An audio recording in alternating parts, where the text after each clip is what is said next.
Malaysia layak menampilkan 13 wakil untuk 2 aksi terbuka Thailand dan 3 daripada wakil itu adalah daripada kem profesional. 2 saingan terbuka itu turut menawarkan mata kelayakan ke saingan final jelajah Persekutuan Badminton Dunia BWF yang turut berlangsung di Bangkok. Adakah ini satu tekanan yang boleh diterjemahkan kepada prestasi positif daripada kem negara sejak kali terakhir turun ke gelanggang pada Mac 2020? Kita dah dapat lampu hijau untuk ke Bangkok ya, untuk kita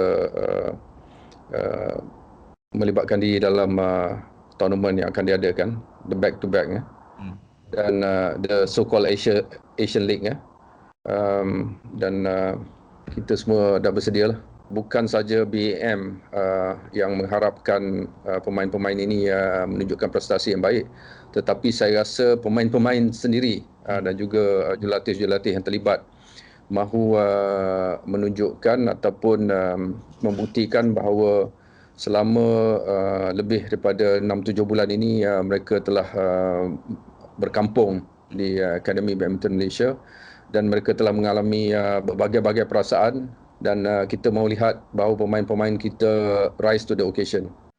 Perkabaran lampu hijau ke Bangkok ini juga belum sampai ke pengetahuan wakil yang layak. Bergulaki nombor 1 negara Aaron Chia berasakan berita baik ini perlu dibalas dengan prestasi yang sewajarnya.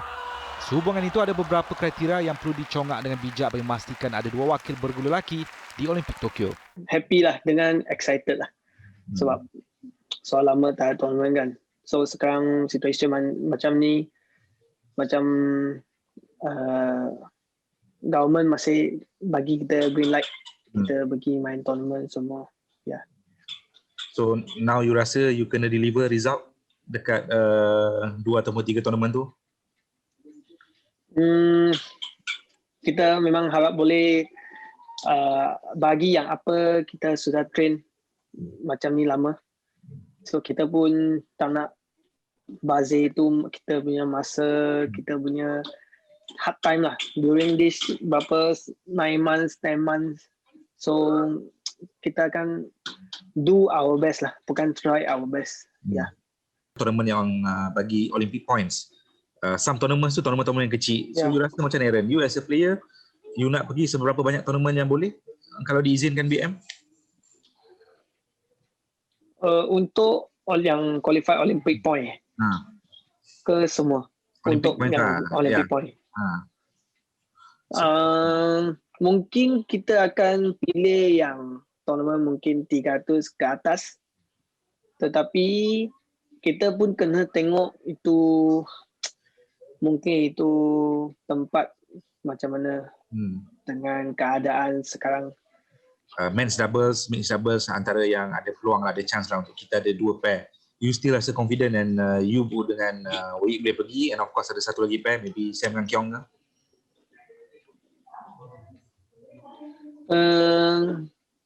Kalau boleh memang saya harap Malaysia dapat 2 slot untuk bagi Olimpik lah. Tapi memang saya dengan Wei hanya fokus dengan kita diri sendiri. Kalau boleh dapat 2 pair bagi itu memang baguslah untuk country kita juga. Tapi sekarang pun masih tengah fight. Kita pun tak tahu lagi berapa pair bagi atau siapa yang bagi semua. So kita hanya buat terbaik untuk diri sendirilah.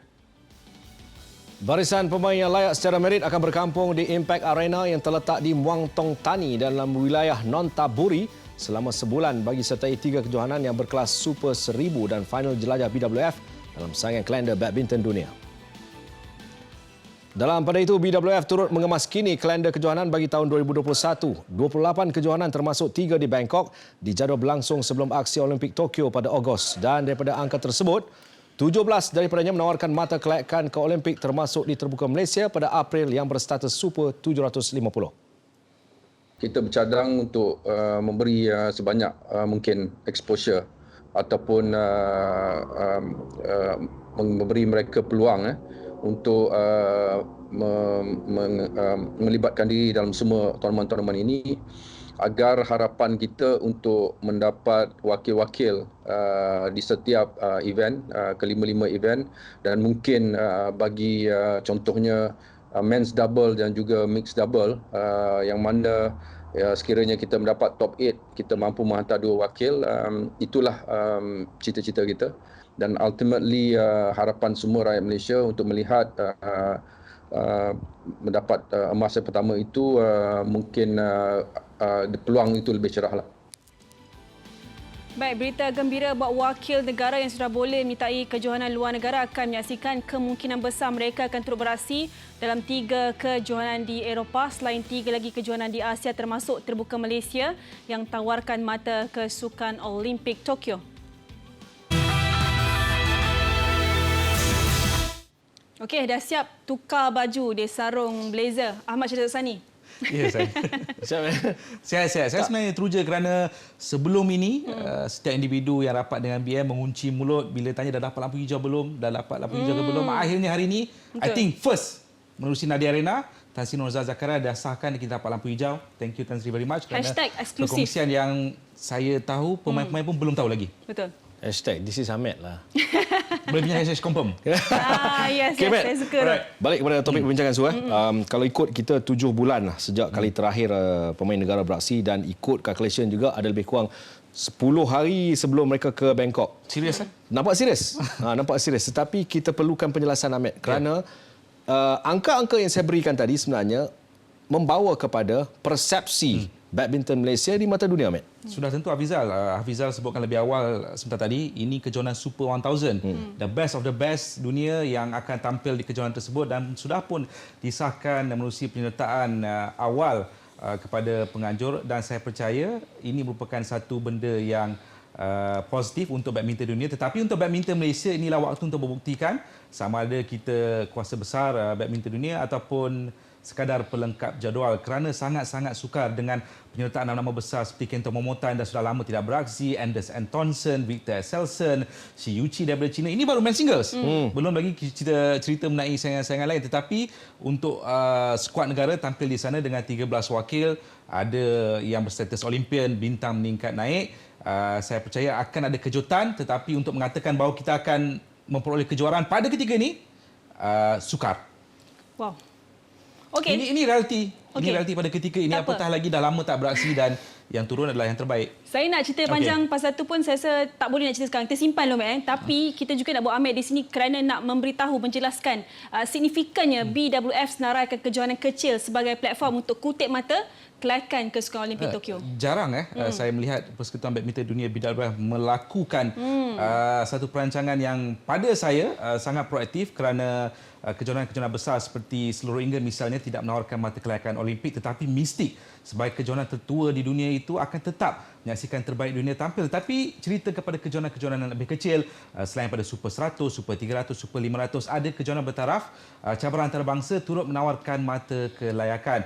Kalau berdasarkan logik lebih tinggi mutu ataupun taraf kejohanan maka lebih banyak mata Olimpik yang ditawarkan. Tapi pada ketika ini saya merasakan itulah perancangan BWF untuk menarik minat pemain-pemain untuk menyertai kejohanan yang sudah pun ditawarkan dan kalau boleh kita lihat pada ketika ini ia bermula dengan terbuka Swiss di Eropah pada 2 hingga 7 Mac. Matt, yang ni selepas Bangkok, Matt? Ini kejohanan selepas Bangkok. Ada 17 kejohanan daripada 28 yang sudah pun kita ketahui menampilkan mata kelayakan Olimpik, tapi ini yang saya percaya yang memiliki sejarah penyertaan skuad negara dan memiliki mutu yang tinggilah untuk menawarkan mata kelayakan lebih tinggi dan akan berakhir di terbuka India pada 11 hingga 16 Mei nanti. Dan apa yang ingin saya simpulkan pada ketika ini, good job BWF kerana ia memberikan ruang kepada pemain profesional kita juga untuk memilih kejohanan yang sesuai dengan bajet mereka untuk memastikan kelayakan ke Olimpik Tokyo. Ini semua akan ditanggung oleh BWF kejohanan-kejohanan ni.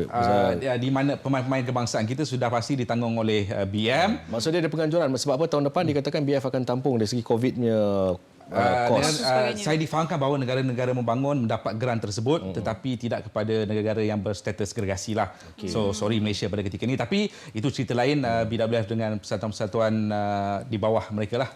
Realistik Malaysia setiap wakil dalam badminton. Sebab tadi Ahmed dah kata kejuaraan tu mungkin sukar, tapi bagaimana untuk realistiknya? Bab layak ni Malaysia Power. Bab layak ni Malaysia Power. Tapi berdasarkan sejarah, seingat saya lah, satu wakil dalam setiap acara tu tak mustahil. Kali terakhir pun di Rio 2016, ingat saya kita ada Tijingi seorang wanita, Dato' Lee Chong Wei, Goh Wei Shem, Tan Wee Kiong, Chan Peng Soon, Goh Liu Ying dan juga Woon Kowe dan juga Vivien Hu. Itu yang melengkapkan Rio 2016. Tapi pada pandangan saya, untuk ada 2 wakil dalam setiap acara macam mana China lazim melakukan, sangat sukar, kerana pada kedudukan ranking ketika ini kalau kita melihat yang paling realistik adalah bergu campuran dan juga bergu lelaki. Bergu campuran lebih realistik kerana pada ketika ini mata yang memisahkan Goh Soon Huat dan juga Chevron Lai dengan pemain yang berada di ranking ke-8 tidak begitu jauh. Ingin saya tekankan bahawa untuk sesebuah negara memiliki 2 wakil, mereka perlu berada dalam top 8 untuk saingan bergu.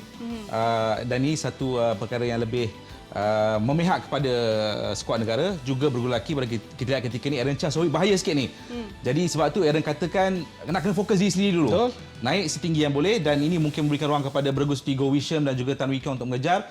Juga di bawah mereka ada seorang lagi bergu profesional, Teo Yi dan juga Ong Yu Sin. Tapi semaksimum yang mungkin adalah 2 wakil untuk setiap negara, tak boleh ada 3. Tak bukan apa nak tengok Mat, grafik ni pula cantik, tak tengok sesuatu Saya rasa perbezaan mata yang dilakukan oleh pasukan Nadi Arena hari ini cukup memberikan impak mendalam terhadap pemahaman. Dan kita boleh nampak dengan jelas hanya perbezaannya jurangnya 8,838 mata mungkin untuk menang dalam 1-2 kejohanan. Sebenarnya tak perlu menang pun. Nak layak ke separuh akhir dalam 4 atau 5 kejohanan berdasarkan perkiraan amatur saya. Dah cukup. Dah cukup. Dah cukup. Okey. Ada masa lagi sikit saya nak tanya soalan boleh? Sikit boleh tambah sikit lagi. Kita cerita pasal Malaysia ni. Okey. Lengkaplah. Ahmed bagi Wikipedia kita bagi penuh lengkap. Betul kamus ni. Kamus ni cukup lengkap. Tetapi Ahmed mempunyai hubungan yang sangat luar biasa bersama dengan pemain-pemain ternama, Victor Sisson, Momota. Bagaimana anda melihat mereka pada ketika ini? Victor Selson dah lama tak membalas teks saya sejak dia menimang cahaya mata sulung dia, seorang puteri. Okey. Saya faham dia sibuk, dia pun tidak beraksi di terbuka Denmark.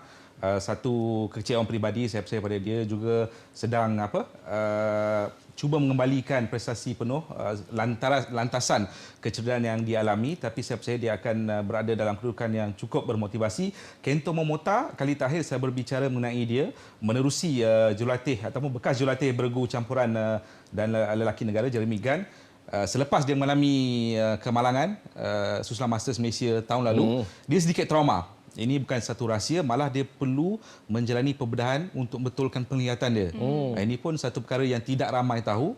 Jadi kita akan ketahui sama ada ini Kento Momota, world number 1, penerus legasi Datuk Lee Chong Wei, ataupun Kento Momota yang mungkin orang katakan sudah sedikit damaged. Matt, boleh tak minggu depan try dapat Skype dengan dia ke apa? Kento Momota, Haid San, saya akan cuba yang terbaik. Cuba tak ada masalah. Betul. Macam Malaysia nak layak tak ada masalah. Nak cuba menang tu yang bukan satu cabaran lah.